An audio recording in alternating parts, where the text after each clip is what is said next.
Kendrick's making money. Drake's making money. Who the fuck is Rick Ross? What's Rick Ross doing? Selling fucking car soap. Welcome back to another episode of Distracted. We are your hosts, Jay, aka Santos, and me, I'm Gugs.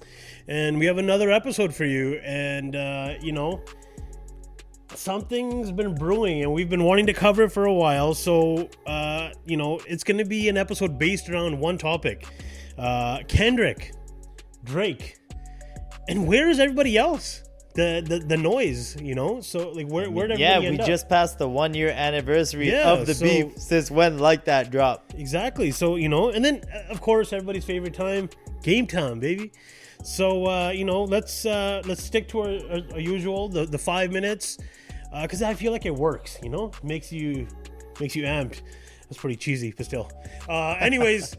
Whenever you're ready, hit start. We're gonna start it with Kendrick. Let's go. And so boom. Recap Kendrick. So the beef happens. From the beef, he gets Super Bowl, sprinkling some Grammys into this recipe. A #1 album. Just success overall. Man, records on records on records. Like, and he didn't. Like, yeah, he did the Super Bowl, which is big enough in itself. But post beef, like, he just reached superstar level. Like, if he wasn't already, he's just out of here. Yeah. He pretty much followed the recipe to a T. The beef happens. He knows he only has one shot to get success from this beef. And he struck while the iron's hot, or whatever you want to call it, man. Like, I mean, I guess you could say he made the most of it, right? Well, that's what I mean. He struck when the iron's hot. That's for sure. There's some other guys that maybe didn't take advantage as much as we thought would gain from it, but it's not like he just went to the Grammys or he won a Grammy. Yeah, he won 5 Grammys, all based off Not Like Us. One song, man, like fucking made him pop off. That's wild. It was best record, best song, rap performance, and music video, all from one song. He took home 5. That now iconic picture of him carrying those Grammys. One song, and you know what? He might have other shit that happens next year, but I don't know if he's gonna hit 5 Grammys anytime soon. You know what I mean? Like, who knows? Because he followed that up, like you mentioned, with GNX. GNX goes #1. Yeah, actually, I totally forgot about that. Next year, GNX is ready exactly. to be entered in the Grammys as well. And what song is #1 right now? Luther, I think, right? There you go. Which is still a banger. Like, I'm not even gonna lie. He just dropped the music video for that. It's not even like a video, man. It's sort of like a full cinematic masterpiece in a way. Like, it's just like acting. You got like full on sizzle. I like the fact that in that video, though, like on a side note, that each of them pursue a different partner.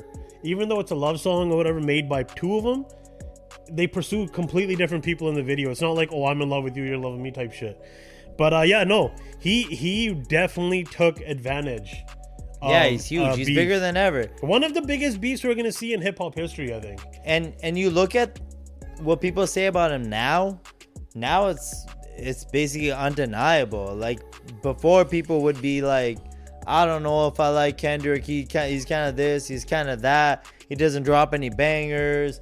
Like, they would question his track record. Even J. Cole and Drake, they were questioning his discography during the diss process. And what are you gonna say now? Do you think he's peaked though? Like, do you think this is it for him? Like, he's hit that like I feel like if he didn't have this beef, everything wouldn't have been as big. Would he still have had a halftime? Would he still have had wouldn't have had 5 Grammys? Like, do you think he would have had as much success as he's gotten because of this beef? A year later. It's a fair question to ask. That much? He went the opposite way of the stock market right now. You know what I mean? Like, it was crazy trajectory. I would put it this way: he didn't need the beef to prove that he's this good. But I think he did. But when the opportunity presented itself, he did what he had to do, and he cemented his legacy. Okay, so fair enough. I agree with you. But now he's got a tour coming up with SZA, right? And, you know, we're talking about this legacy. He's had all these wins. He's got a massive tour. 3 in Inglewood. You know, he's kicking it off in arenas. No, sorry, stadiums, not arenas. We got to always remember that. I'm seeing a lot of noise online of like, he's not selling out and all that. But you guys got to remember, stadiums are like twice the size of arenas. Yeah, man. Like, bigger. Even. You know, like 3, 4. Yeah, like we got to be fair. We can't sit there and be like, Drake's selling out tours. Well, Drake's not in an arena, a stadium. He's selling out arenas. Very different landscape. You're talking 15,000 or 18,000 seats to like 63,000 seats and shit like that. Stadiums are huge. If you're sitting nosebleeds, like you can't even tell what's going on. Well, that's what I mean. And it's like, I will say there's a couple of places where he's not doing too great though, even though it's a stadium. Like he's not even hitting arena numbers in those stadiums. One thing is he's not doing well in Toronto. And I think his tour is only in Toronto, not in... Yeah, no, he's not coming our way. But yeah, Toronto makes sense why he wouldn't be doing well. A lot of empty seats. I will say Houston doesn't seem... Yeah, no. Well, Houston got love for Drake. Yeah, that's what I was going to say. But I will say, you know, our 5 minutes is up, and I'm going into overtime right now. But I'll finish it with this. We're Canadian. Kendrick took shots at Canadians in a way of saying that Canada's not a part of the culture. And he made a lot of people turn on us for that and believe that. You can't expect to come out here and then sell out like Toronto thinking, you know, you're pretty much saying it pissed a lot of Canadians off. But that wraps that section off. Now we got the other side of the story. You know, there's the truth. There's one side, the other side, and then there's the truth. And then you got Kendrick. Now we got to go with Drake and see what he's done in this year and how he's had accomplishments or failures or whatever. So we've kicked off the timer. What has Drake done since this beef?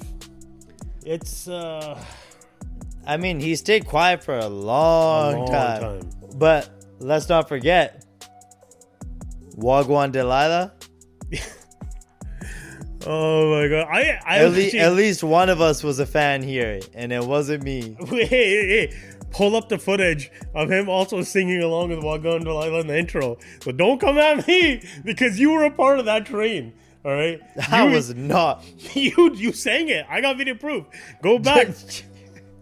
Anyway, so what he did do was, I mean, he dropped that. What was that feature on the Camila Cabello's song? Hot Uptown. Yeah. Banger. Yeah, but it didn't, like, I felt like it didn't really hit. I think the most notable thing he did do was just recently when he dropped Some Sexy Songs for You with Party. I think we all know that was the real, like, let's feel it out and let's see the he had some reception feelers in there, like Circadian Rhythm and like songs. Yeah, they yeah, still No garnered Face. some He did some of those drops. Right? You're right. I think realistically, from the beef, I would say the biggest takeaway right now is, yes, he's trying to build his image back up. But I personally think UMG's lawsuit is huge because, like, that's a behemoth, you know, and you have the world split still, you know, and there's been talks, and I'm not even gonna say talks, I'm gonna say it's all rumors and speculation that UMG tried settling and all that shit. But I mean, I don't think they would. I don't think UMG's gonna be, you know, take a L so easily. But it's opening up the gates for a lot of other artists, you know. I don't know, but it hurt his ego as well, doing a lawsuit after that. You know, and I think, you know, the thing is, it really makes him come off as a sore loser. Yeah. That's the negative news everyone's going to take with and run with, right? Yeah. But I you know, I kind of softened up to the news a bit, and I started thinking, like, yeah, he's really just, he's trying to, if you think about it, he's fighting for artists in a way too. Oh, yeah. Because the one big thing I'll say since then is, so like Spotify started cleaning up, like, you know, a lot of artists are losing their views and their subscriber like counts. That. Yeah, suddenly, you know? People are hiding their tracks. You could say the other way too, is like, I'm sure Drake did benefit from these same tactics over his career. Yeah, I get that. But they're saying Drake's counts didn't really go down much. Like, it sort of stayed where it is. Because I still think, till this day, even after our beef 1 year later, I'll say it, Drake still has a different type of market. He's not just hip-hop. So okay, the lawsuit aside, right? 'Cause I feel like that's like completely separate. Yeah. I mean, it is and it isn't. Like, let's just say, okay, that's not between him and the music and Kendrick and all that. Let's just say that's between him and the label. Let's just say that's business. Yeah. From a music standpoint, do you think he handled everything the right way? I think if he could do it again, if you were him, would you do things the same, differently? I'll say this. He gave up way too fast. And he made it seem like he's done. But he wasn't done, because he kept taking subtle shots here and there whenever he could. So it's like, either you're done and you've washed your hands and, hey, listen, I'm out of this, it's over, or you stay fully in, like, head first, and you fucking keep going at it. But he just, like, that was it. It just... I agree, and I think that kind of makes him look bad in a way.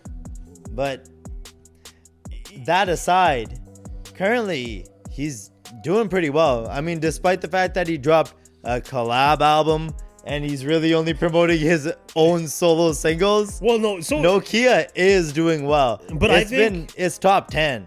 I think the thing with Nokia is everybody likes Drake party, you know, like not Party Next Door, like Drake's party music. Oh, okay. Nokia is like the ultimate, like, hey, I want to go on tonight. You know, everything else is cool, but it's very mellow. Like, I'm gonna chill out, I'm gonna kick back, I'm gonna listen to the song. But Nokia is that one where it's like, it's catchy, you know, like everybody sings along, it gets you hyped. So I think, like, after seeing how big Nokia has become, I think he's fine, you know. Yeah, I think it goes to show that, like, his fan base is still there. Yeah, like, and dust settles, when it's all said and done, clears, I mean, I saw one comment that kind of made me think that when Nas dropped Ether, everyone said Jay got bodied. But, like, all these years later, yeah, you could say he lost a beef, but did it hurt his career? He's doing just fine, man. You know, I think Drake's fine. I think he's all right. That wraps up our 5. I can end on this. I think we, us included, I think we thought Drake was really just gonna struggle to bounce back. But man, he knows what he's doing. He's slowly chipping away at that image, taking his time. He's really showing that he's unaffected. And at the end of the day, both of those guys are getting money, winning right now, so you know, I think it's fine. But now to the next and the final part. You know, 5 has started. You know, Kendrick's making money, Drake's making money. Who the fuck is Rick Ross? What's Rick Ross doing? Selling fucking car soap. His car show is going on, right? Or yeah, like all the something time, like that. Like, but like, you know, you got Ross, you got Future, you got Metro, you got ASAP Rocky, Mustard, YG, like all these guys that jumped in. Where are you now? Like, you guys like self-included yourselves into this shit, and you guys look foolish right now. Like, you forgot to mention LeBron. LeBron too. Did you actually see that video recently of him posting his younger son, and he was using one of Drake's songs, Drake and Party songs from the album. Oh really? Yeah, and people are like, I "Yo, saw a really?" headline. I didn't look into it. Yeah, and I'm like, dude, like, I think LeBron wants back in, man. You know what it is? It's the typical culture of like, I want to go on the team that's super hot right now. Like, I want to be on the side that we all think is winning. But now look, like, Drake's chilling, doing his thing. Kendrick's doing his thing. Metro, I think Metro just went back to what he used to do. He's making beats and just... One thing that I think is notable is, despite all these people taking Kendrick's side, isn't it kind of weird that, like, none of their careers really benefited? Well, that's what it's I mean, not right? like they got Kendrick features out of it. Nothing. It's like you said, like Kendrick, like we both said, Kendrick skyrocketed. So what about everybody else? Battle of the producers, right? So you got Metro. He pretty much started the beef with his beats, like the album. And then you got Mustard, who pretty much ended it with Not Like Us. Both of them, did they really benefit? I mean, okay, so Metro, you know, I think he benefited more because he just went back to making music with everybody. I didn't really affect him much. So, like, when you look at Future, okay, it was his song, right? Yeah. And I guess Metro too. Well, Metro too, yeah, because they went on tour. They dropped another album right after that. We Which still didn't don't do trust so great, you.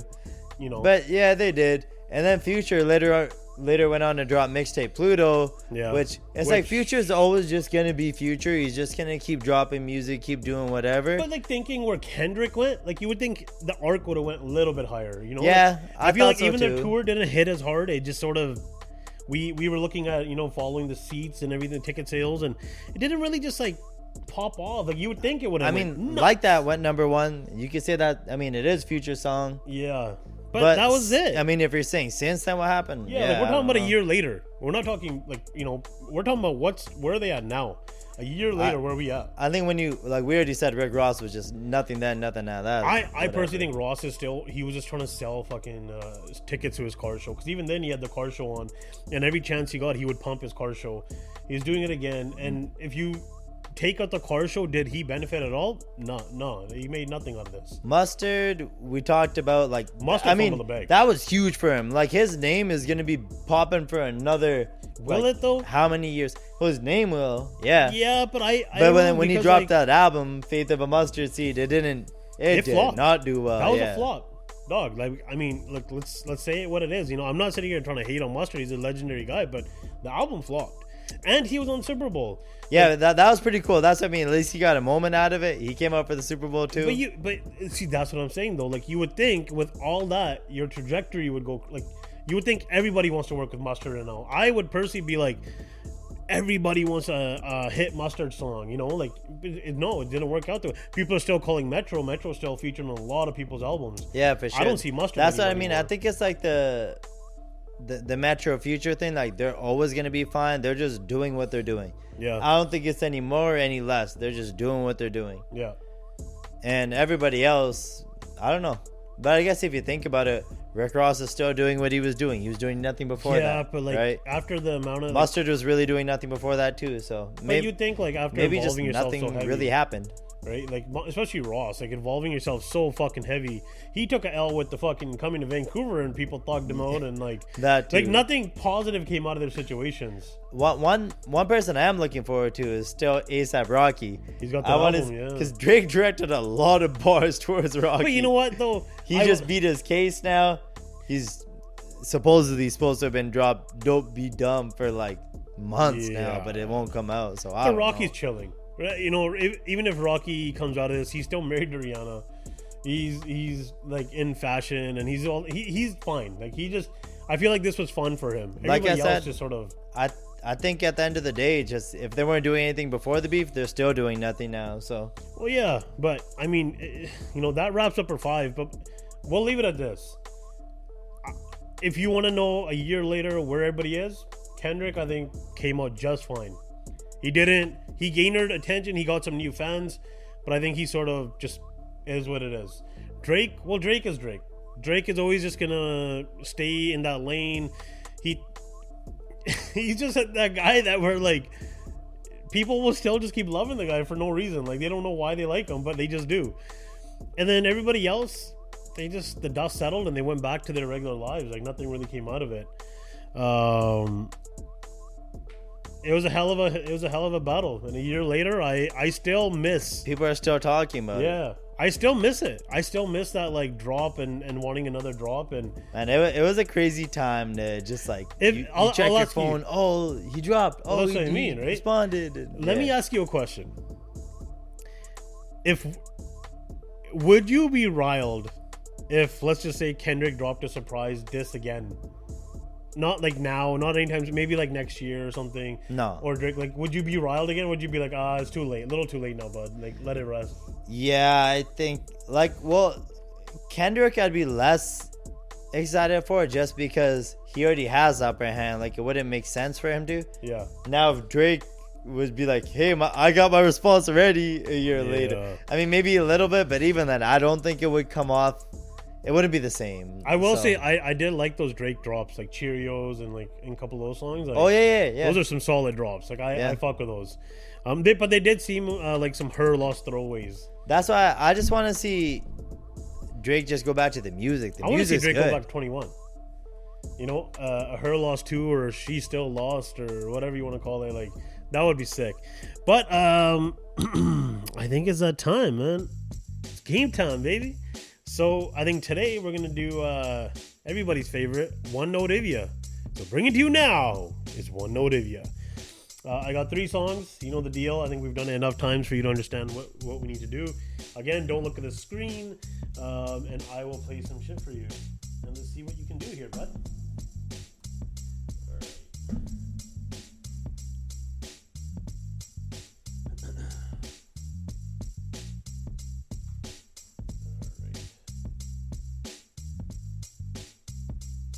Patiently wait. There we go. Ready? Track 1. Here we go. Woke up quick at about noon. Noon. Damn, he Boys got in it. the hood. That was iconic, but still crazy. Yeah, That's that not is even a- like a note. That's just like a sound effect. And That's you just actually, I never really thought about that one. That's You know? so, yeah. All right. You already know, like, the words just pop in your head. See, that's the other thing. That's not even like a one note that's iconic. That's even like the starting line. Like, I feel like we need to do an episode on just like starting lines. Yeah, for sure. How hooked you get. Like, you can still There's repeat so it. many iconic opening lines to songs. Yeah, man. So many. All right. So, 1 for 1. Here we go. Round 2.